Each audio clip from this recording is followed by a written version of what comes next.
Hello friend, कैसे दोस्तों। उम्मीद करता हूँ आप लोग मस्त में हैं। तो दोस्तों आज के वीडियो बहुत ही इंपॉर्टेंट है, क्योंकि जो स्टूडेंट क्लास 11 में पढ़ते हैं दोस्तों, क्लास 11 वालों के लिए मैं बात कर रहा हूँ। ध्यान से सुनिए। आप लोग 2023 में एग्जाम देने वाले हैं, ठीक है, इकोनॉमिक सब्जेक्ट का। ठीक है, इकोनॉमिक सब्जेक्ट का जो स्टूडेंट आर्ट्स लिए हैं उनके लिए मैं बात कर रहा हूँ। ठीक है, तो आप लोग 2023 में आप लोग एग्जाम देने वाले हैं, जो कि एग्जाम बहुत ही नज़दीक पहुँच चुका है।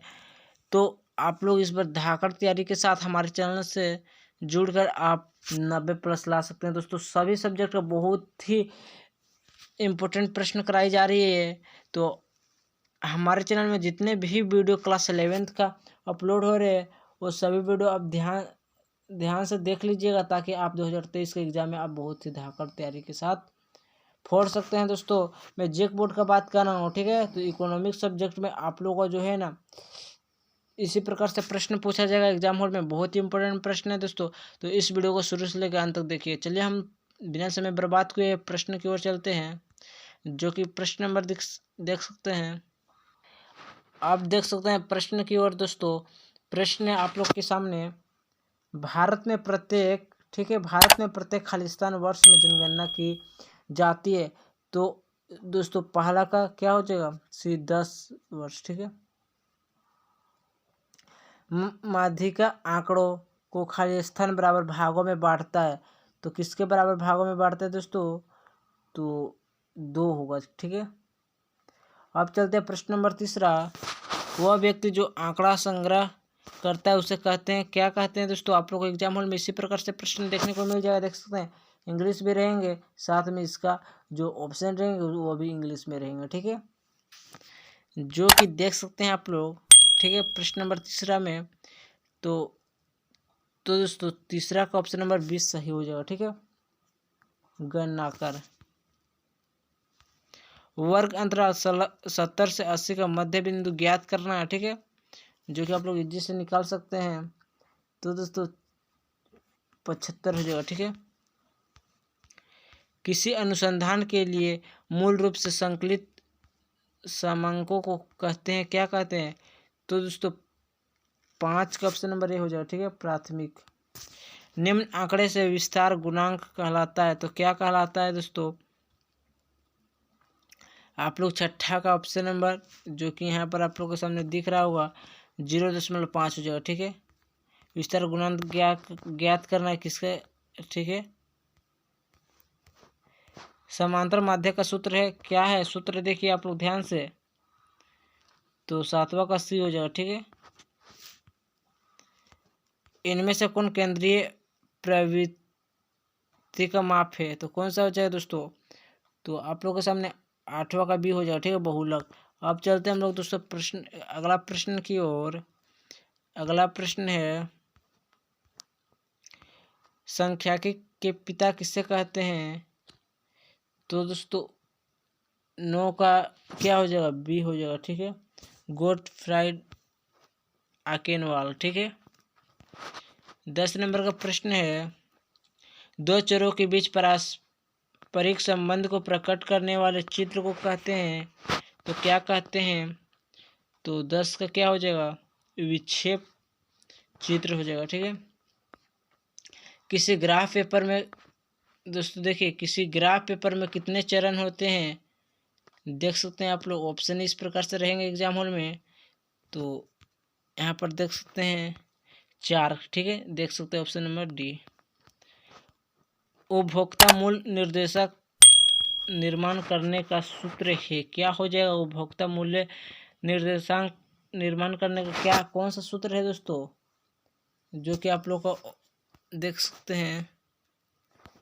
देखिए प्रश्न नंबर 12 में क्या हो जाएगा, ऑप्शन नंबर ए, जो कि आप लोग के सामने दिख रहा होगा। ठीक है, 13 नंबर का प्रश्न है, श्रेणी का n/4 वा पद है, कौन सा पद है। तो दोस्तों 13 का ऑप्शन नंबर ए हो जाएगा। ठीक है, प्रथम चतुर्थ तक। अब दोस्तों चलते हैं अगला प्रश्न की ओर। समग्र के एक छोटे से भाग को क्या कहते हैं। तो आप लोगों के सामने 14 का ऑप्शन नंबर बी हो जाएगा। ठीक है, 15 नंबर का प्रश्न है, निम्न में से कौन सा चर खंडित है, कौन सा चर खंडित है दोस्तों? तो 15 का क्या हो जाएगा? छात्रों की संख्या, ठीक है, वो खंडित है, ठीक है। 16 नंबर का प्रश्न है, किस अर्थशास्त्री ने कल्याण संबंधित परिभाषा प्रस्तुत किया था? तो दोस्तों 16 का आप लोग के सामने सही आंसर हो जाएगा 16 का बी हो जाएगा, ठीक है। क्या हो जाएगा? अल्फ्रेड मार्शल जी, ठीक है। तथ्यों को उनकी समानता एवं विशेषताओं के आधार पर क्रमबद्ध करने की क्रिया है। तो क्या हो जाएगा दोस्तों? तो 13 का सी हो जाएगा, ठीक है, वर्गीकरण। अब चलते हैं दोस्तों अगला प्रश्न की ओर। प्रश्न नंबर 18 में है, एक श्रेष्ठ प्रश्नावली के गुण है। एक श्रेष्ठ प्रश्नावली के क्या गुण है, यहाँ पर वही पूछ रहा। तो दोस्तों इसका सही आंसर हो जाएगा, यहाँ देख सकते हैं आप लोग 4 ऑप्शन दिया हुआ है, होगा इनमें से सभी होगा, ठीक है, इनमें से सही भी। 19 नंबर का प्रश्न है, किस अर्थशास्त्री के अनुसार अपकिरण पदों के विचरण का माप है? ठीक है दोस्तों, तो 19 नंबर का आप लोग का सही आंसर हो जाएगा 19 का बी, ठीक है, बाउल।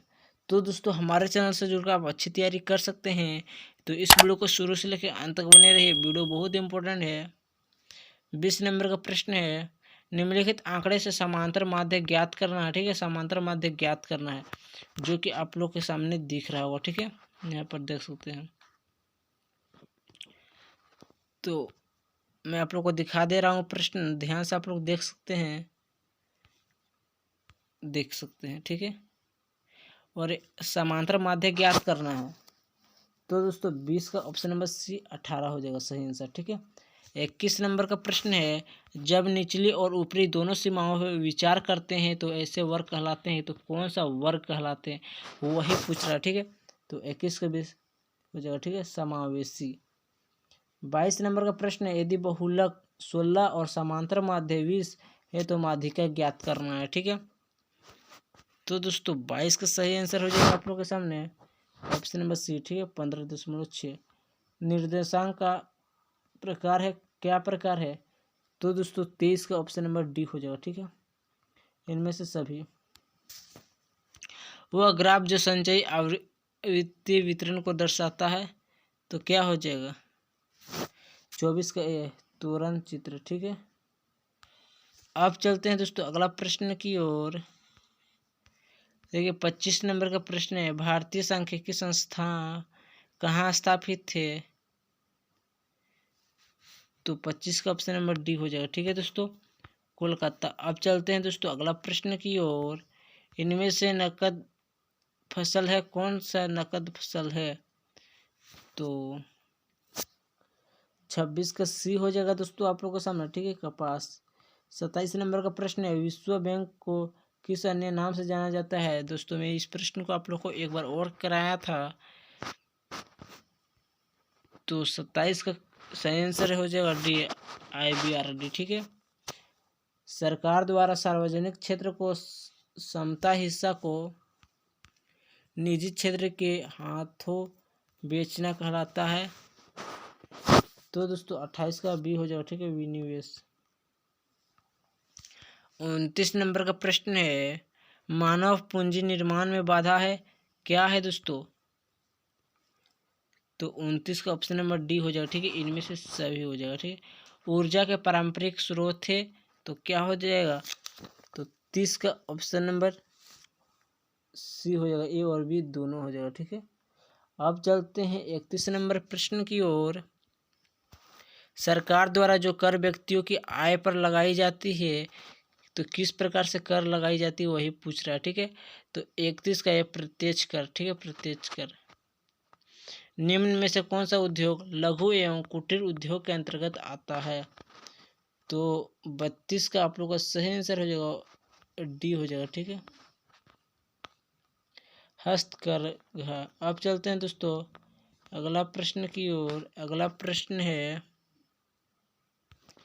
गरीबी रेखा का संबंध है, तो दोस्तों किसका संबंध है पूछ रहा है। तो 33 का क्या हो जाएगा? बी हो जाएगा, ठीक है, निरपेक्ष निर्धनता। 34 नंबर प्रश्न है, कृषि साख के गैर संस्थागत स्रोत है, तो 34 का डी हो जाएगा, ठीक है। महाजन। आधारिक संरचना के दो प्रकार कौन सा है, तो 35 का ऑप्शन नंबर डी हो जाएगा, ठीक है। सामाजिक एवं आर्थिक व्यवस्था, आर्थिक। CFC का पूर्ण रूप है, CFC का पूर्ण रूप क्या हो जाएगा दोस्तों, तो 36 का ऑप्शन नंबर सी हो जाएगा, ठीक है। क्लोरोफ्लोरोकार्बन, ठीक है, जो कि एग्जाम हॉल में देखने को मिल जाएगा आप लोग को।